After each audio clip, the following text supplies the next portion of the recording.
All over South Africa, all over outside South Africa, I greet you in the name of Jesus Christ. Kuyangithokozisa kakhulu ukuthi sihlangane kanje sihlangane ngegama lenkosi. Kufunda izwi ke likaNkulunkulu nokukhulunywa kwalo kuyinto eyimpoqo kithi thina abazalwane.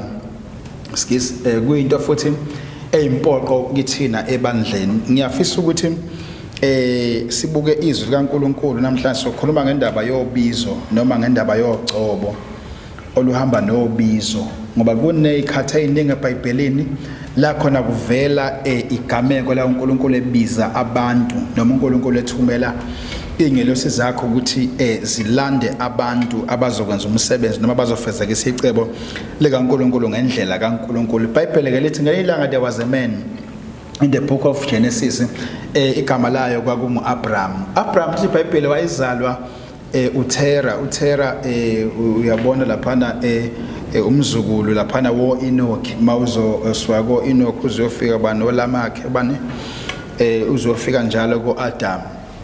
So ngiyafisa ukuthi sibheke la uNkulunkulu esebenzisa uAbraham. Incwadi kaGenesis chapter 12 verse number 1 to verse number 3. Kunento engifuna siyikhulume before we read the word of God ukuthi njalo uma uNkulunkulu ezokwenza into emhlabeni noma ebusweni behlabathi into yokuqala uNkulunkulu akayenzayo ucinga umuntu okulungele ukwenza lolo hlobo lomsebenzi. Kukhona abanye abantu impilo zabo zifile namhlanje. Abanye bazama ukuthola amatoho kabawatholi babhizi bayathandaza and bacabanga ukuthi usathane olwa nabo kanti akuyena usathane olwa nabo kodwa intando kaNkulunkulu ibaphoqelela emsebenzini kaNkulunkulu. Kukhona ke enye into ngiyibuze yona ukuthi uNkulunkulu angakwenza yini ukuthi uthi unesidingo sokusebenza unesidingo sokuba nemali aphinde uNkulunkulu akuvalele futhi engakwenza uThixo ngoba uke wakwenza na before. Okay, asifunda incwadi kaGenesis chapter 12 verse number 1 to verse number 3. The Lord has said to Abraham, go from your country, your people and your father's household to the land I will show you. I will make you into a great nation and I will bless you. I will make your name great and you will be a blessing. Verses number 3. I will bless those who bless you and whoever curses you, I will curse, and all people on earth will be blessed through you. Can you take it with the Zulu version? uJehova wathi kuAbrahama, phuma ezweni lakini nasezihlotsheni zakho nasendlini kayihlo uye ezweni engiyakukhombisa lona. Ngiyakukwenza isizwe esikhulu ngikubusise, ngenze igama lakho libe likhulu, wena ube yisibusiso. Ngiyakubabusisa ababusisayo, nokuqalekisayo ngiyakumqalekisa, imindeni yonke yomhlaba iyakubusiswa kuwe. Thank you. Uyabona la uNkulunkulu ukhuluma noAbraham and mayikhuluma noAbraham u-straightforward uNkulunkulu. Shiya ikhaya lakho, shiya ubaba wakho, shiya uma wakho, shiya abafowenu. Mawubashiya bese uyahamba uye endaweni la khona ongenandlu khona. Awuzukuba nandlu Abraham, awuzukuba na support Abraham from abantu ngoba bazobe bengakwazi labo bantu. The only person ozoba nawe Abraham, it's me God. Imina kuphela uNkulunkulu Abrahama ozoba nawe. Uyabona akukho lula ukubizwa uNkulunkulu ekubizela icebo lakhe leqiniso kodwa kulula ukwenza umsebenzi kaNkulunkulu ungabiziwe. Ngoba mawenza umsebenzi kaNkulunkulu ungabiziwe ezinye izinto zenzeka ngendlela elula futhi ezinye izinto zenzeka ngokufisa kwakho kodwa ake kuthiwa ke wenza umsebenzi kaNkulunkulu ubiziwe. Into yokuqala mawenza umsebenzi kaNkulunkulu unobizo, into yokuqala eba inkinga ukuhlukana nefamily. Abraham alakwathiwa akashiya ubaba wakhe, ashiya ugogo, ashiya umama, ashiye ifamily yakhe emkhulisile, alandele intando kaNkulunkulu noma alandele icebo likaNkulunkulu. Ngifuna ukubheka lento yokuthi in nowadays esikhathini samanje baningi abantu uNkulunkulu akabafunayo, baningi abantu uNkulunkulu akababizayo, but into enkinga basanamathele kuma families zabo, and indlela abanamathele ngayo kuma families zabo noma uNkulunkulu ekhuluma nabo ngamaphupho noma uNkulunkulu ethumela abaprofeti abakwazi ukulalela ngoba indlebe yabo nenhliziyo yabo igqilile kakhulu emndenini yabo.